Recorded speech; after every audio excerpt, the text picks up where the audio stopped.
Hello, and welcome to our weekly astrology podcast, where we meet every Thursday. We light our candles, we grab our blankets, and we get cozy with the cosmos together. I'm your host, Sarah Posh, astrologer and coach. Did you catch last week's horoscope episode for that Aries full moon? I'm curious. Comment below. Tell me, what uncomfortable action did you take, or did you feel pushed to act in a new way, step onto a new stage in the Aries area of your life? I'd love to hear. This week's episode brings us to the final scene of the Virgo partial solar eclipse. This third quarter phase is closing out this lunar cycle and eclipse season with some major turning points, starting to foreshadow a positive shift in energy with some of the upcoming auspicious astrology ahead. First, we have that upcoming Libra New Moon with a beautiful lunation to seed the next upcoming cycle.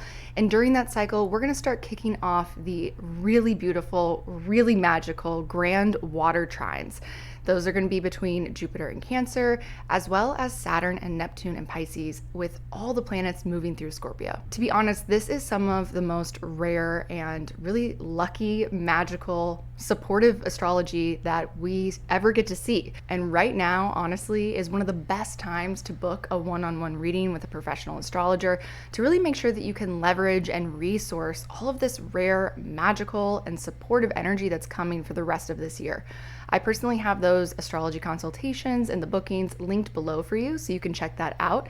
And we just want to make sure that we are paying attention, we are open, receptive, and ready to make the most of what's ahead. Before we get to all of that exciting Grand Water Trine energy and that Libra New Moon, we've got to close out this eclipse season and this lunar cycle. I'm going to begin by just giving a brief overview of the major highlights for this week ahead. The third quarter transit highlights include Venus opposing Saturn, which is actually opening the final kite formation as Venus is going to ingress into Libra, starting that Grand Air Trine with Pluto and Aquarius and Uranus and Gemini.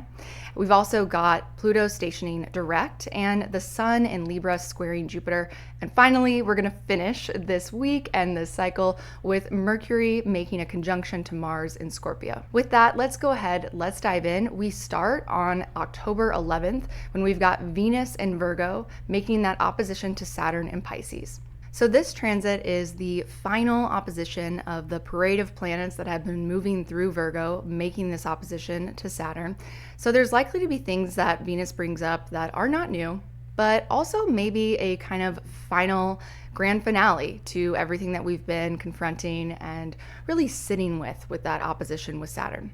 What I love about this Venus opposition to Saturn is that this is kind of the first sign of the dignity shift that we're about to feel with Venus.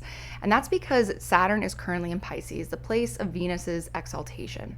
And so while Venus is in a place where she's rather uncomfortable, she really doesn't feel resourced or really recognized, she's got this connection to Saturn through this opposition to this place where she feels really exalted, really recognized, really well dignified for expressing her natural significations: harmony, love, peace, cohesion, social relationship, connection, romance, pleasure, art.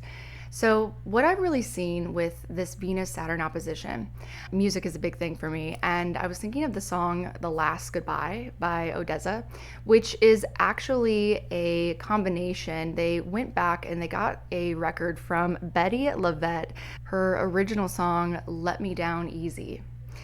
And the reason why I think I was thinking of this is because while Saturn brings a certain amount of closure and ending, sometimes there's grief that comes up with our Saturn transits, a certain weight that we have to sit with and process.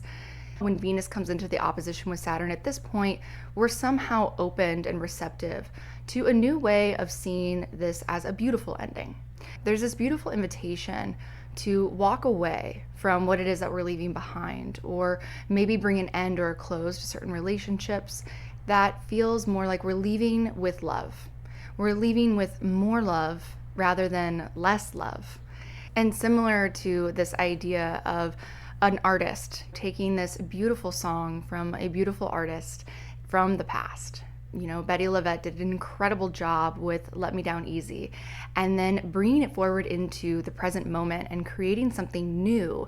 And they have this song called The Last Goodbye. And there's this beautiful artistic harmonization of the past with the present. And it's about really this honoring of the past. It's about recognizing the value and the beauty of what's been created in the past and bringing that forward and integrating that into creating something new. I just want to invite everybody in this moment when we have this opposition with Saturn and Venus to feel into how is it that you really want to walk away or leave in a way that expresses an admiration and honoring, a reverence for what it is that was in the past. How can that actually add more beauty into what it is that you're moving forward into? And I just really feel like there's this opportunity for a deep level of forgiveness and alchemy of that pain, of that heartbreak, of any endings or closures, into a state of greater openness, a greater state of appreciation, and just gratitude for this unconditional kind of acceptance and love, this idea of letting go as an act of freedom. And I think it's kind of helpful that at this point we've got that moon in Cancer co-present with Jupiter. So there's really this supportive emotional reconciliation or this emotional maturity that we're able to hold this Venus-Saturn opposition. And I also encourage us to consider that, like I said, this is opening that kite formation. This is the kite tail, the release point, the tension point. And this is the final kite. This is the final Grand Air Trine that we're going to receive through the series we've been receiving over this fall. So the more that we show up with an open heart, a mature open heart, a state of willingness to leave with love, or what it is that we're leaving love with, the more that we're going to be open and ready to receive some of the momentum and the exciting new beginnings that the Grand Air Trines are going to bring for Venus as the week goes ahead. So that takes us into the next major transit. On Monday, October 13th, we've got that moon still in Cancer, and this is when Venus is going to shift into Libra, getting a significant shift in dignity. This is Venus's home sign, one of her domiciles, her natural place of expression, a place where she feels totally resourced for herself. She doesn't have to rely on anyone else. She knows what to do here, how to show up. Venus in Libra is all about our social elegance, our ability to socially harmonize with others.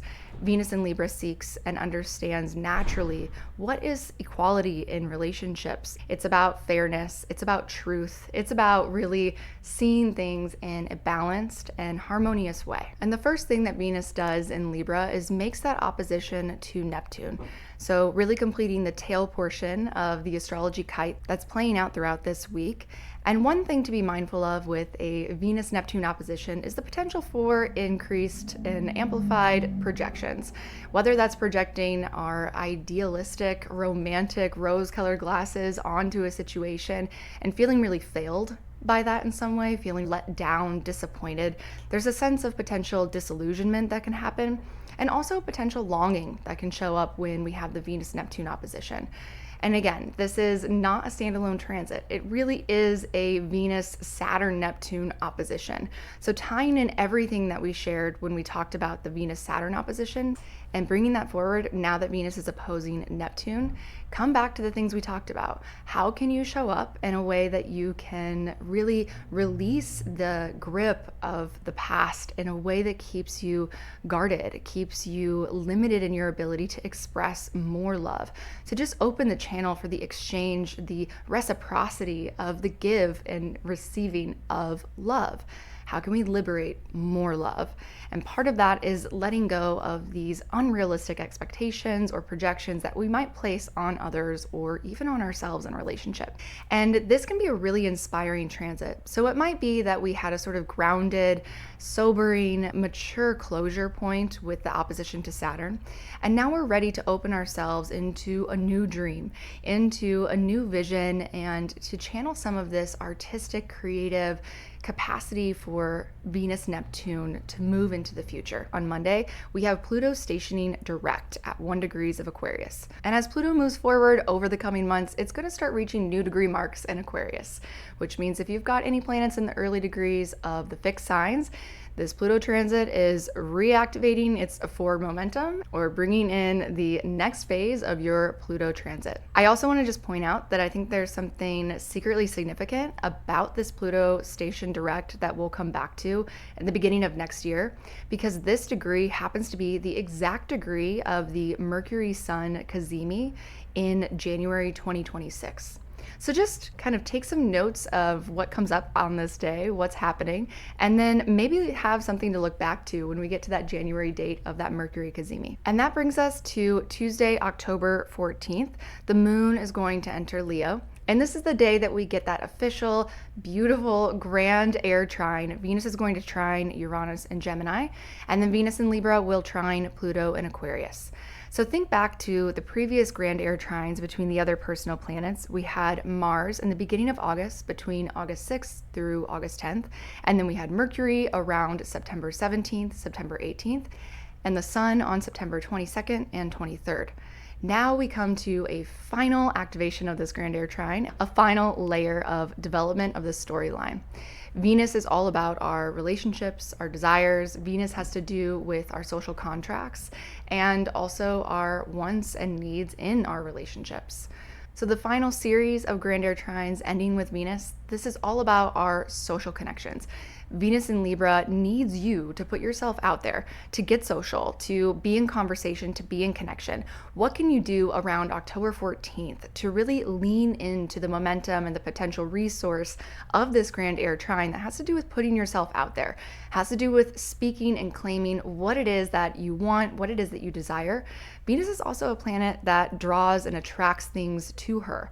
And so think and pay attention what people are starting to come into your life. There might be some new contracts, some new negotiations, some new social introductions that come in during this Venus Grand Air Trine that could possibly reveal themselves to be a little bit more significant as time plays out in the years ahead. Especially with that moon in Leo, it's very social, it's very collaborative, it's very much here to flirt and have fun, and Venus is dignified, so just don't sit on this, let yourself be seen. And then on Thursday, October 16th, we've got the moon shifting into Virgo, and on this day, the sun in Libra is going to make that square to Jupiter in Cancer. This is not something new. This is a theme that, again, it's been repeating. We had Mars make that square with Jupiter back in early September, and then Mercury just made the square to Jupiter back on October 1st.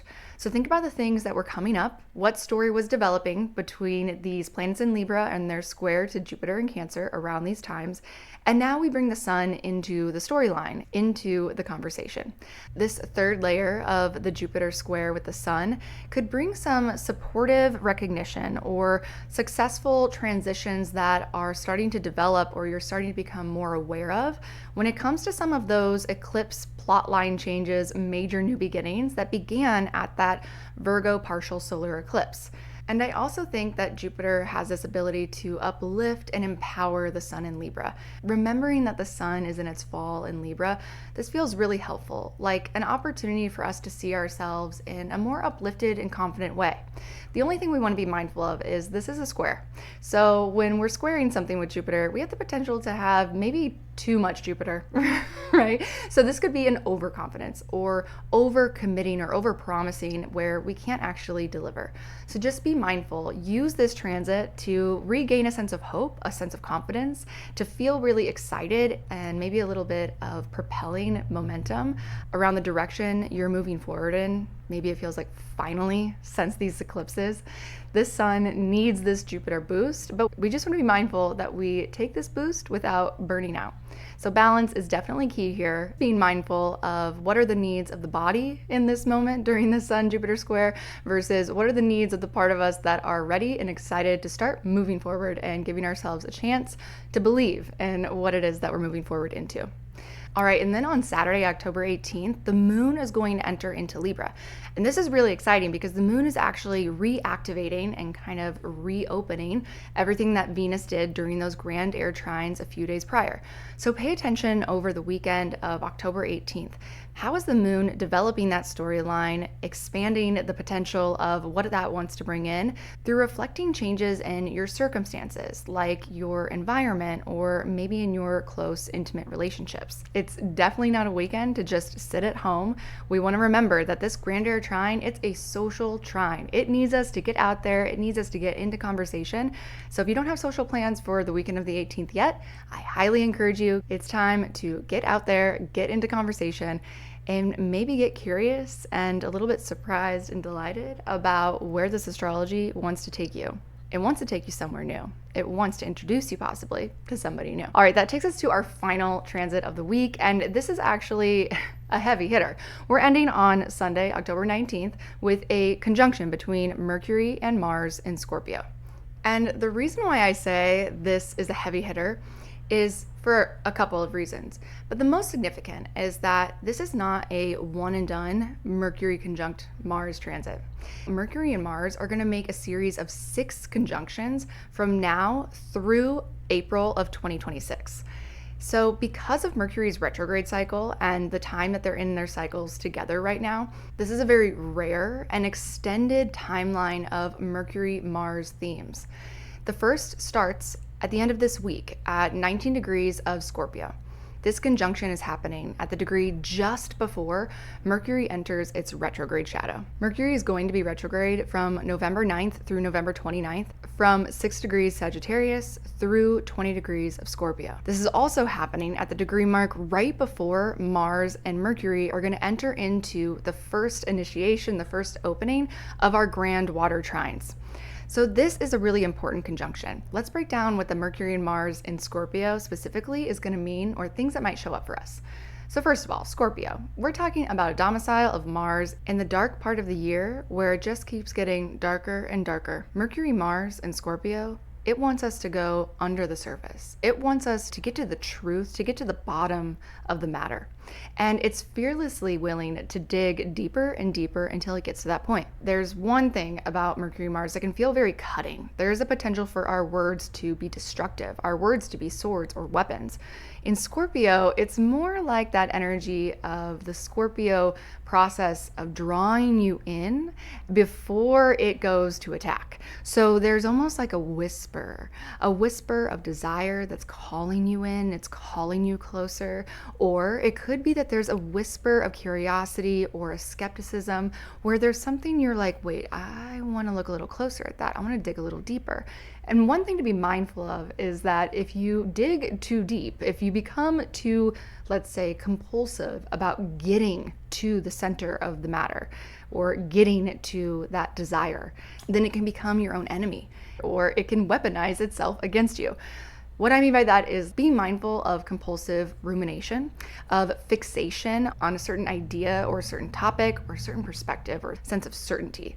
This can definitely show up, especially in that sign of Scorpio. But this can also be a time where there's this deciding power of Mercury, Mars, and Scorpio.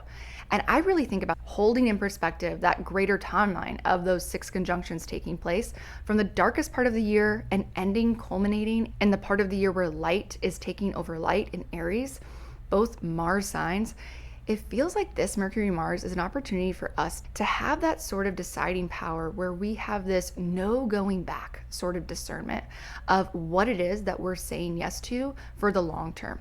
And once we anchor that decision into our plan, into our strategy, this has the power to carry and guide through the dark of the unknown.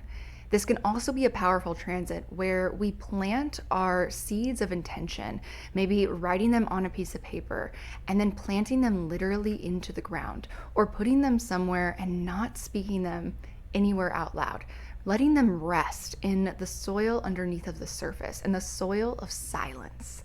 This Mercury, Mars, and Scorpio could also bring a piercing, honest realization, almost like there's an uncovering of something that was hidden before. Like I'm thinking of a truth bomb that suddenly goes off. Even if it's hard to swallow, what if it's the exact thing we needed to hear, we needed to know, we needed to see, so that we can move forward with more clarity and a better strategy? And then the final word that was coming to me for this transit is surveillance. It feels like it's installing surveillance so that as Mars moves forward, we're going to have Mercury putting some sort of installation, some sort of surveillance camera or system of observation that when we get to the Mercury retrograde, we've got some footage, we've got some data to go back over and review. Remember, this is the first conjunction that's setting off a series of 6 total conjunctions between these two planets.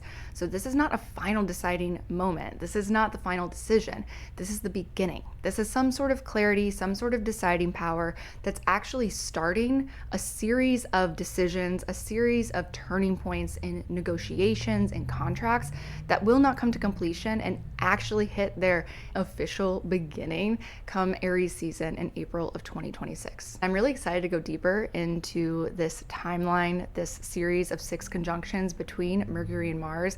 I'm actually going to break that down in the focus topic episode for next month's lunar cycle in a couple of weeks. So stay tuned. Make sure, again, if you're here, if you're enjoying any of this content, it really helps the channel so much. Please like this video, comment below what is it that you're most excited about this final week of eclipse season and this lunar cycle. Is it the Venus Grand Air Trines, or maybe it's that Mercury Mars conjunction in Scorpio?